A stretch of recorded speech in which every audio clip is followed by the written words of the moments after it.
कर दिया है। चलो हम शुरू करते हैं। तो हम डील कर रहे थे, कवर करना है हमें 11, 12 और 13, इसका रिवीजन कवर करना है। इसके बाद आगे फर्दर हम स्टडी करेंगे। 12 बात करता है कि अगर कोई डॉक्यूमेंट जो है या फैक्ट है उसको हम एडमिट करते हैं तब क्या होगा, या कोई पार्टी कोई डॉक्यूमेंट को एडमिट करवाना चाहती है तब क्या होगा।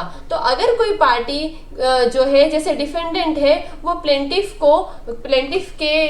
के वाद पत्र में जो भी एलिगेशंस लगाए हैं उसमें जो कुछ बातों को वो एक्सेप्ट करता है, तो हो सकता है वो पूरी बातों को एक्सेप्ट करे या तो फिर उसके किसी भाग को एक्सेप्ट करे। तो रूल 1 में उसको स्वीकृति देनी पड़ेगी कि हाँ मैं इतनी चीजों को मान रहा हूँ और इतनी चीजों को मैं अस्वीकार कर रहा हूँ। यहाँ पे एक पार्टी जो है दूसरी पार्टी को ऐसी सूचना दे सकती है कि जो मैंने डॉक्यूमेंट पेश किए हैं, कहाँ डॉक्यूमेंट पेश किए थे रूल 14 में। तो जो डॉक्यूमेंट मैंने पेश किए हैं तो वो अगर आप स्वीकार करते हो तो उसकी सूचना मुझे दी जाए। तो वो सूचना कितने दिन में देनी पड़ेगी? 7 दिन में देनी पड़ेगी। जो डॉक्यूमेंट हमें दिए गए हैं, मतलब जो पेश किए गए हैं, अभी उसमें से हम क्या स्वीकार करते हैं, क्या स्वीकार नहीं करते हैं। तो ऐसी कंडीशन में हमें जब डॉक्यूमेंट की सर्विस हो जाती है, जब डॉक्यूमेंट दे दिए जाते हैं, इंस्पेक्शन उसका हो जाता है, तो हमें 7 दिन के अंदर उसकी स्वीकृति की सूचना देनी है कि हाँ मैं इन डॉक्यूमेंट्स को स्वीकार करता हूँ। और अगर हम ऐसा नहीं करते हैं 3 में, अगर हम ऐसा नहीं करते हैं 2A में, तो ये डिम्ड एडमिशन माना जाएगा। डिम्ड एडमिशन क्या है? मौन स्वीकृति, कि आपने डॉक्यूमेंट को एक्सेप्ट नहीं किया है, मतलब आपने इसका जवाब नहीं दिया है। तो ऐसी कंडीशन में माना जाएगा कि आप सारे डॉक्यूमेंट को एडमिट कर रहे हैं, क्योंकि आपको ही डॉक्यूमेंट देखना था।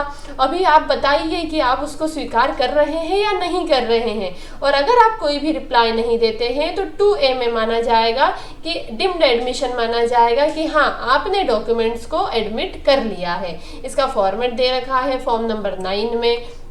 3A में दे रखा है कि अगर हम डॉक्यूमेंट एडमिट का नोटिस अगर नहीं देते हैं तो कोर्ट क्या है, स्यो मोटो, स्वप्रेरणा से, खुद के विवेक से ऐसा मानेगा कि डॉक्यूमेंट स्वीकार हो गए हैं। ये बात दे रखी है 3A में। देन दे रखा है 4 में तथ्यों को स्वीकार करने की सूचना। यहाँ पे हम डॉक्यूमेंट वाली बात कर रहे थे। यहाँ जो हो रहे थे ये हो रही थी दस्तावेज वाली बात हो रही थी। यहाँ हो रही है तथ्य को स्वीकार करने की सूचना कि अगर हम कोई भी तथ्य को स्वीकार करते हैं तो वो भी हमें क्या है 9 दिन पहले जब हमें सर्विस होती है ऐसे तथ्यों की, जब डिस्क्लोज कर दिया जाता है तो हमें 9 दिन के अंदर इसकी सूचना देनी पड़ेगी। और अगर नहीं स्वीकार करते हैं, तब अगर निग्लेक्ट करते हैं तो ऐसी कंडीशन में भी हमें उन्हें सूचना देनी पड़ेगी कि हम इनको अस्वीकृत कर रहे हैं। तो ये बातें थी हमारी स्वीकृति को लेकर। अगर हमारे डॉक्यूमेंट का प्रोडक्शन है तो यहाँ पे भी यही दे रखा है कि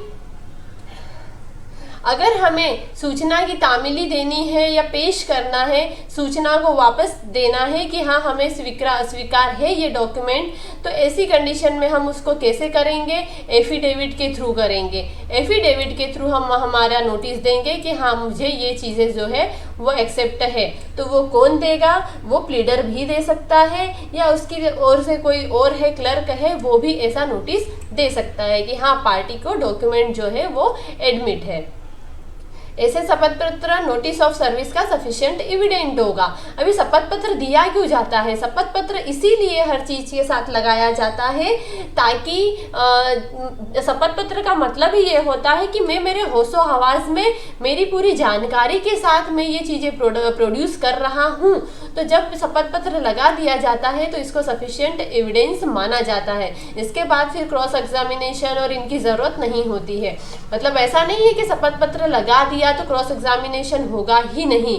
जैसे किसी पार्टी के साक्ष्य लिए जा रहे हैं तो शपथ पत्र पर लिए जा रहे हैं, या कुछ एप्लीकेशन, कुछ आवेदन हम दे रहे हैं, कोई डॉक्यूमेंट अगर हम दे रहे हैं, कोई डॉक्यूमेंट जैसे यहाँ पे कोई डॉक्यूमेंट प्रोड्यूस कर दिया शपथ पत्र के साथ में, तो इसके बाद में फिर भी अगर अपोजिट पार्टी को, अपोनेंट को कोई कंफ्यूजन है तो इस डॉक्यूमेंट को लेकर वो क्रॉस एग्जामिनेशन कर सकता है। पर ज्यादातर शपथ पत्र इसीलिए लगाया जाता है कि वहां पे हमें सफिशिएंट एविडेंस मिल जाए है कि जो पार्टी है वो होशो हवास में जो डॉक्यूमेंट है या जो एविडेंस है वो दे रही है, इसीलिए होता है शपथ पत्र। हम देखेंगे शपथ पत्र जो है ऑर्डर 9 पूरा एफिडेविट के बारे में ही दे रखा है, तो हम उसको आगे कवर करेंगे। देन दे रखा है रूल 9। रूल 9 भी बोलता है कि अगर रूल 2 और 8 में जिन डॉक्यूमेंट को एडमिट करने या प्रोड्यूस करने का नोटिस दिया है, जैसे कि रूल 2 में ये डॉक्यूमेंट को एडमिट करना है कि हाँ मुझे ये डॉक्यूमेंट एडमिट है, और रूल 8 में क्या दे रखा है कि प्रोड्यूस करना है डॉक्यूमेंट को।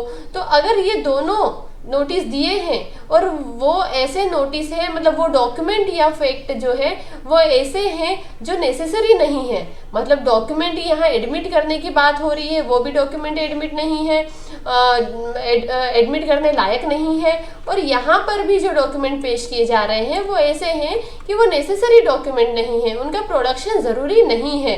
तो ऐसी कंडीशन में cost shall be borne by party giving notice, मतलब इसकी कॉस्ट जो है, इसका खर्चा जो है वो कौन देगा, जो ऐसे डॉक्यूमेंट को एडमिट करने की सूचना देता है या जो ऐसे डॉक्यूमेंट प्रोड्यूस करता है, तो खर्चा उसको ही देना पड़ेगा। कि जब नेसेसरी है ही नहीं तो फिर उन डॉक्यूमेंट्स को देने से मतलब क्या। अभी आप दोगे, उसके लिए एप्लीकेशन दोगे कि मुझे डॉक्यूमेंट देना है, फिर कोर्ट उस पर विचार करेगा, उसको सोचेगा समझेगा, फिर उसको पता चलेगा कि ये डॉक्यूमेंट तो नेसेसरी है ही नहीं। तो ऐसी कंडीशन में टाइम गया ना, टाइम वेस्ट हुआ, कोर्ट का, पार्टी का भी टाइम वेस्ट हुआ। तो ऐसी कंडीशन में जो भी ऐसे डॉक्यूमेंट प्रोड्यूस करने की या एडमिट करने की सूचना देता है, नोटिस देता है, तो खर्चा उसको ही देना पड़ेगा। ये हो गया हमारा 12।